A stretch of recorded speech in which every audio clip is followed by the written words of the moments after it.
የተወደዳችሁ የጄኤምኤም ቴሌቪዥን ፕሮግራም ተከታታዮቻችን ሁላችሁንም በራሴና ይሄ ፕሮግራም በእንደዚህ አይነት መንገድ ወደ እናንተ እንዲደርስ በሚያደርጉት የቴሌቪዥን ጣቢያው ስቱዲዮ ባለሙያዎች ስም ሁላችሁንም ሰላም እላችኋለሁ።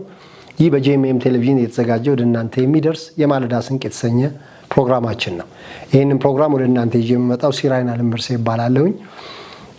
ወደ ዛሬው ርዕሰ ጉዳያችን በቀጥታ ከመግባታችን በፊት ዘወትር እንደማደርገው ሁለት አስፈላጊ ማሳሰቢያዎችን ወደ እናንተ ማድረስ ፈልጋለሁ። የመጀመሪያው በዚህ የቴሌቪዥን ጣቢያ እጅግ ብዙ ፕሮግራሞች ወደ እናንተ እየደረሱ ይገኛሉና በእነዚህ ፕሮግራሞች እየተጠቀማችሁ ህይወታችሁ እየተቀየረ ብዙ ነገር እያገኛችሁ ከሆነ ከቴሌቪዥን ጣቢያው ጋር አብሮ መስራት፣ ቴሌቪዥን ጣቢያው ጎን አብሮ መቆም በጣም መልካም ተግባር፣ የተቀደሰ ተግባር ነውና በዚህ ፕሮግራም ተጠቃሚ የሆናችሁ የፕሮግራሙ ተካፋዮች በሙሉ ቴሌቪዥን ጣቢያውን በገንዘብ በቁሳቁስ አለ በመትሉት ነገር አብራችሁ መቆማችሁን እንድታሳዩ ጥሬ ማስተላለፍ ፈልጋለሁ።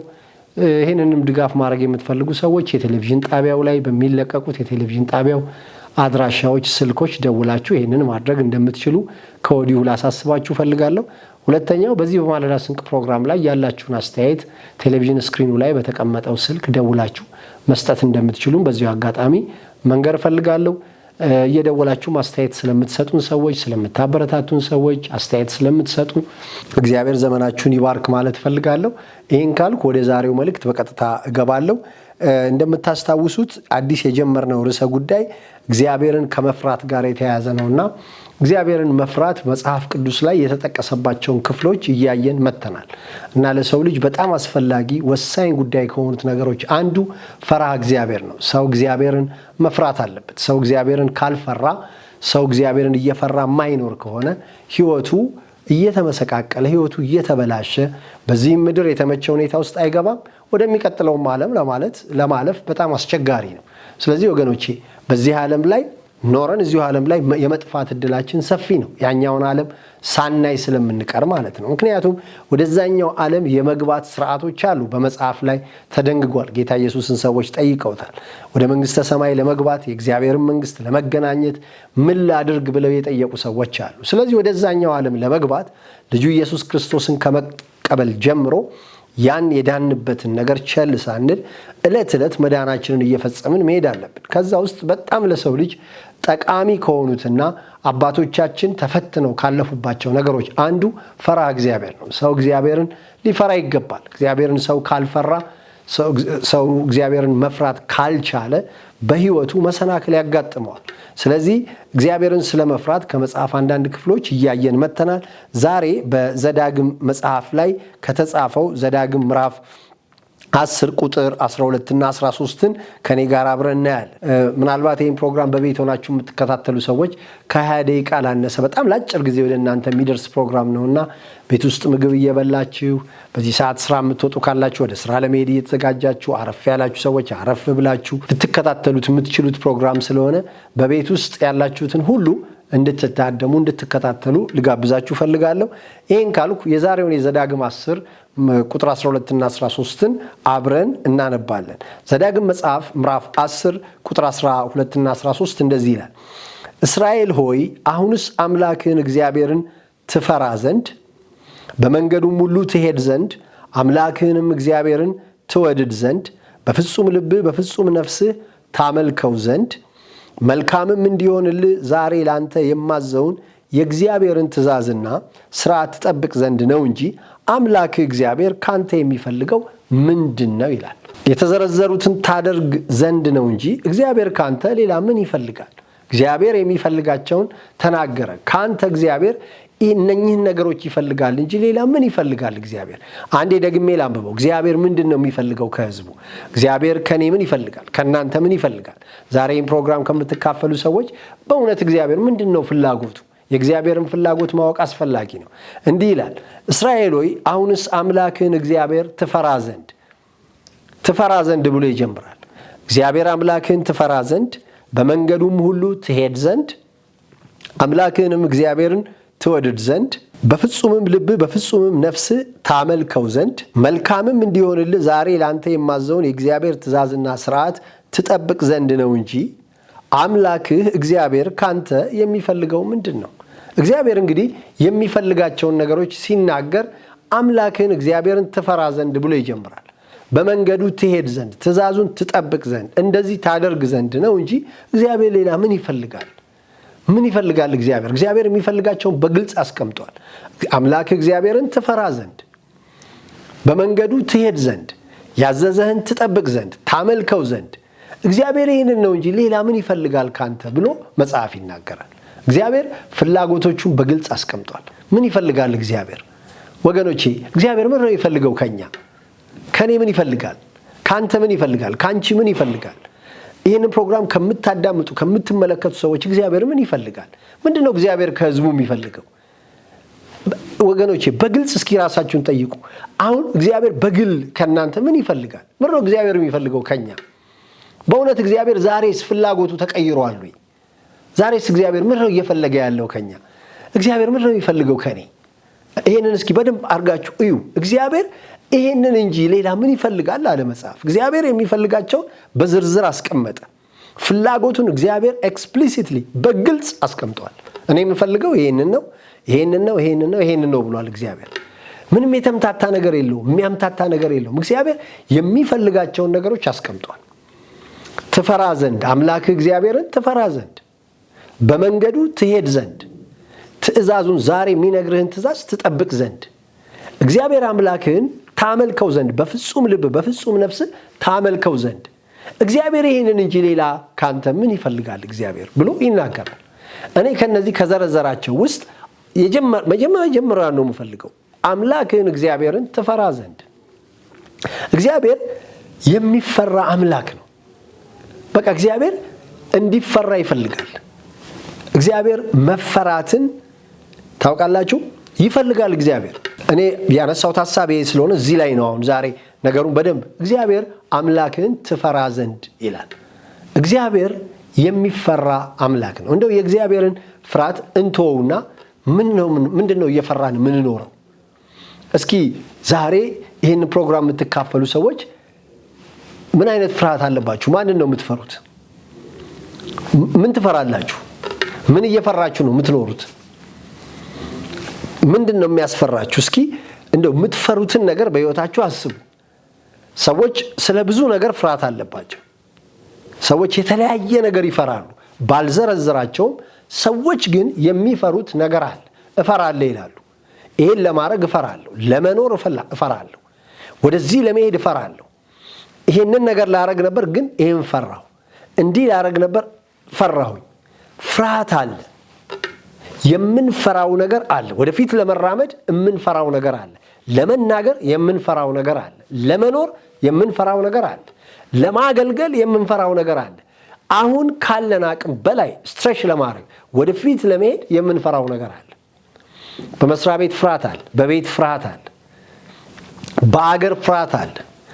በአቋማችን ፍርሃት አለ። በያዝነው አቋም እንፈራለን። ስለዚህ አንናገርም። ለምን ማትናገሩት ሲባል እፈራለሁ እንላለን። ለምን ሐሳብን አትሰጥም? እፈራለሁ። ለምን እንደዚህ አናረግም? እፈራለሁ። ለምን አንጽፍም? እፈራለሁ። እምንፈራው ነገር አለ። እግዚአብሔር ደግሞ ምን ይላል? እኔ የምፈልገው አንድ ነገር አለ፣ እንድትፈሩኝ ይፈልጋለሁ እግዚአብሔር ይላል። እንግዲህ የምትፈሯቸው ነገሮች አሉ። እነሱን አውጡና እግዚአብሔርን እዛ ቦታ እስቲ ያስገቡ። ለምሳሌ ሰው የሚፈራ ሰው አለ። መሪ የሚፈራ፣ አለቃ የሚፈራ ሰው አለ። ግን እስቲ የምንፈራውን ነገር እናውጣና በምትኩ እዛ ቦታ እግዚአብሔርን እናስገባ። ሊፈራ የተገባው የመናፍስት አምላክ ሰማይና ምድርን የፈጠረ ሊፈራ የተገባ አምላክ አለ። እዛ በምንፈራው ቦታ ላይ እስቲ እሱን እናስገባና የእግዚአብሔርን ማስፈራት እንመልከት። እግዚአብሔር ፍሩኝ ሲል ምን ለማድረግ ነው? እግዚአብሔር እኮ ፍሩኝ አምላክ እግዚአብሔርን ትፈራ ዘንድ ብሎ ቀጥሎ አያይዞ ያነሳቸው ይገርማሉ። በመንገዱ ትሄድ ዘንድ እግዚአብሔር አሁን ፍሩኝ አለና በመንገድ ሂዱ። ለምን? የሱ መንገድ የሚያዋጣ ነው፣ ፍሬያማ ነው። በመንገዱ ትሄዱ ዘንድ ትእዛዙን ትጠብቁ ዘንድ። ከትእዛዝ ውስጥ ፍሬ አለ፣ ያማረ ነገር አለ።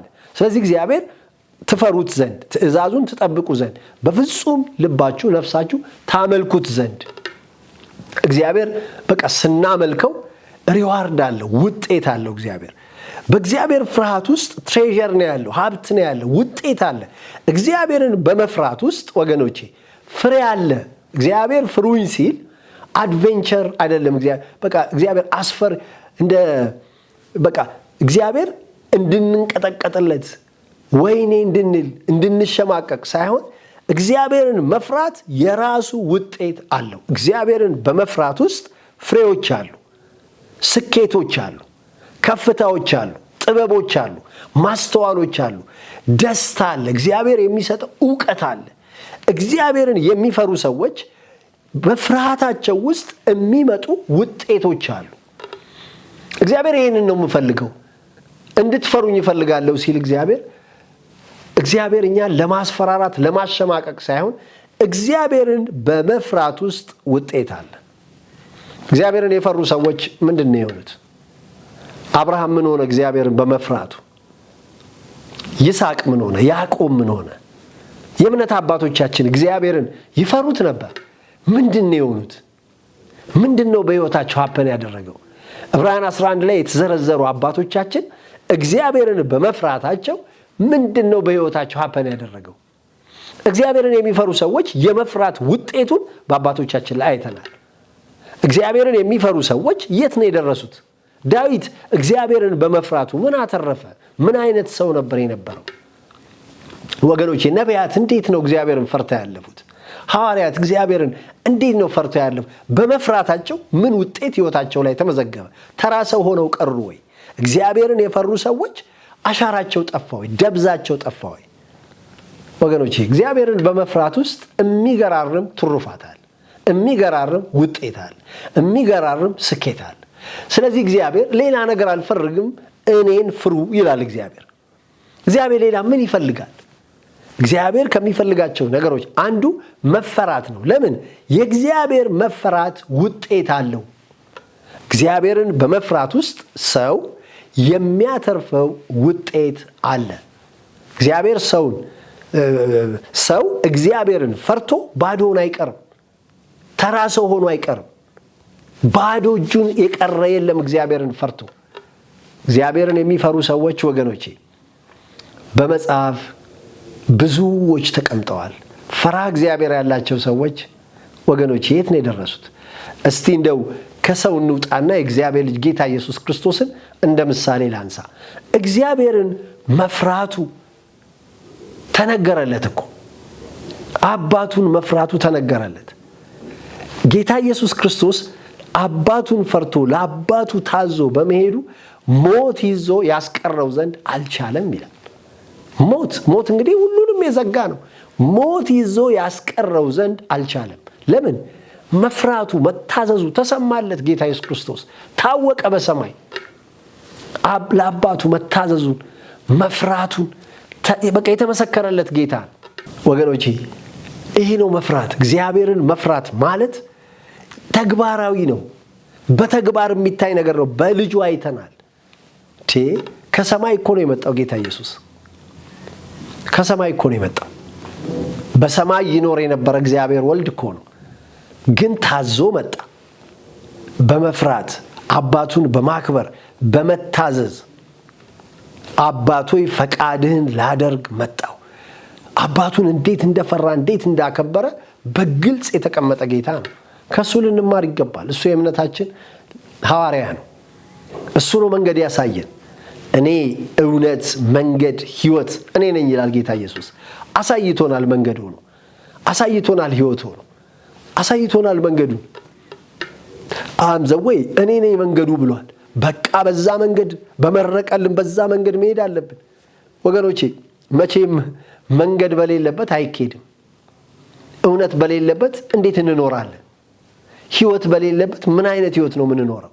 ጌታ ኢየሱስ እኮ ይህን ሲናገር ዮሐንስ ወንጌል ምዕራፍ 14 ላይ እኔ እውነት፣ ሕይወት፣ መንገድ እኔ ነኝ ብሎ ይናገራል። እውነት መንገድም ሕይወትም እኔ ነኝ። በቃ እኮ አሁን እውነት ተገልጧል፣ ሕይወት ተገልጧል፣ መንገድ ተገልጧል። በቃ በዛ መንገድ ላይ መሄድ ነው። በምን አይነት መንገድ ላይ ነው የምትሄዱት? የምትሄዱበት መንገድ ምን ተብሎ ይጠራል? እንደ ክርስቲያን የምንሄድበት መንገድ ታውቋል። መንገዱ ኢየሱስ ነው። እውነቱ ኢየሱስ ነው። ሕይወቱ ኢየሱስ ነው። በቃ ተዘርግቷል። በዛ መንገድ ላይ መሄድ ነው።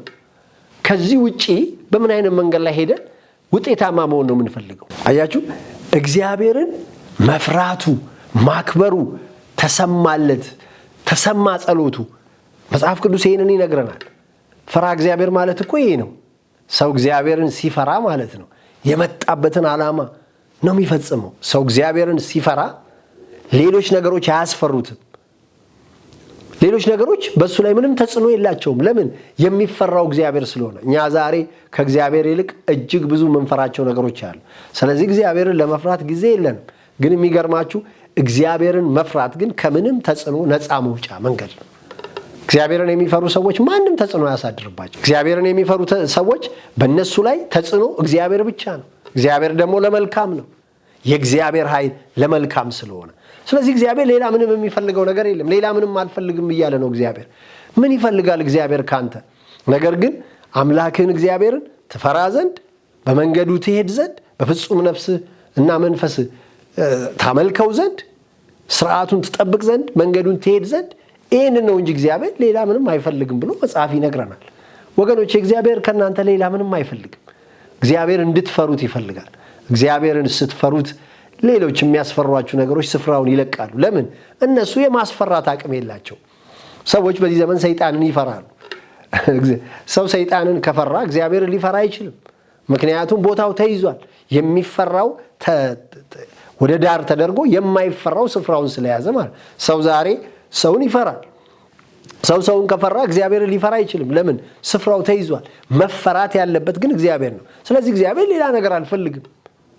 እኔ ሌላ ምን ይፈልጋል? እግዚአብሔር አምላክ ካንተ ሌላ ምን ይፈልጋል? ይሄንን ነው እንጂ እንድትፈራው፣ በፍጹም ነፍስና መንፈስህ እንድታከብረው፣ በመንገዱ እንድትሄድ፣ ስርዓቱን እንድትጠብቅ፣ ይሄን ነው እንጂ እግዚአብሔር ሌላ ካንተ ምን ይፈልጋል ይላል መጽሐፍ። ስለዚህ ወገኖቼ እግዚአብሔርን እየፈራችሁት ስትሄዱ ሌሎቹ ነገሮች እንደማያስፈሩ ታረጋግጣላችሁ። በዚያ የሚያስፈራ ነገር ሳይኖር እጅግ ፈሩ ይላል መጽሐፍ። ወገኖቼ የሚያስፈራውስ እግዚአብሔር ነው። እግዚአብሔርን መፍራት እድል ፈንታችሁ ይሁን። አሁን ባርካችኋለሁ በጌታ በኢየሱስ ክርስቶስ ስም። ዛሬ የሰማችሁት ቃል ሁሉ በሕይወት ዘመናችሁ ሁሉ ከእናንተ ጋር ይዋሃድ። በሕይወት ዘመናችሁ እግዚአብሔር ብቻ በእናንተ ዘንድ የተፈራ ይሁን። እግዚአብሔርን መፍራት መንፈስ ቅዱስ ያስተምራችሁ። እግዚአብሔርን የመፍራት መንፈስ ዕለት ዕለት ይሙላባችሁ። የጌታ መንፈስ ከእናንተ ጋር ይሁን። በሕይወት ዘመናችሁ ሁሉ መፈራት የተገባውን እግዚአብሔርን እየፈራችሁ በክብር መኖር ይሆንላችሁ። በእግዚአብሔር ፍርሃት ውስጥ ያሉ ማናቸውም ኤሌመንቶች፣ ማናቸውም ጥቅሞች የእናንተ ይሁኑ። እግዚአብሔርን መፍራት ራሱ እግዚአብሔር ያስተምራችሁ። በጌታ በኢየሱስ ስም በምንም ሁኔታ ውስጥ ሆናችሁ እግዚአብሔርን መፍራት አይወሰድባችሁ። ሌሎች እሱን እንዳትፈሩ ለማስፈራት ስፍራውን ለመያዝ የሚገዳደሩ ኃይሎች በኢየሱስም ስፍራውን ይልቀቁ። የሰማይ አምላክ ይታገድላችሁ፣ እሱ ይታደጋችሁ። ከመልካም ነገር አትጉደሉ፣ መንገዳችሁ ይቅና። ዛሬ የሰማችሁት ቃል በሕይወት ዘመናችሁ ሊከተላችሁ እድል ፈንታችሁ ይሄ ቃል ይሁን። ከመልካም ነገር አትጉደሉ፣ ተከናወኑ። በጌታ በኢየሱስ ስም ቃሉን ላከ፣ ፈወሳቸው፣ ከመከራ ስጋት አዳናቸው እንደሚል አንድን ሰው የዛሬው መልእክት ከመከራ ስጋት ያድነው በጌታ በኢየሱስ ክርስቶስ ስም። በምንም ዘመን ውስጥ እግዚአብሔርን መፍራት ለእናንተ ያንገታችሁ ጌጥ፣ የጣት ቀለበታችሁ ይሁን፣ ልብሳችሁን የማጥሉት የማታወልቁት ነገር ይሆንላችሁ። ተከናወኑ በጌታ በኢየሱስ ስም። ይሄ ቃል በልባችሁ ጽላት ላይ ይጻፍ፣ በውስጣችሁ ብዙ ፍሬ ያፍራ። ውጡና ተከናወኑ በጌታ በኢየሱስ ስም አሜን። የተወደዳችሁ የፕሮግራማችን ተከታታዮች የዛሬውን ፕሮግራም እዚህ ላይ አጠናቀናል። ቀጣዩን የዚህ ፕሮግራም ክፍል ይዤላችሁ ተመልሰን እንደገና እንገናኛለን። እስከዛው በያላችሁበት ሰላም ለእናንተ።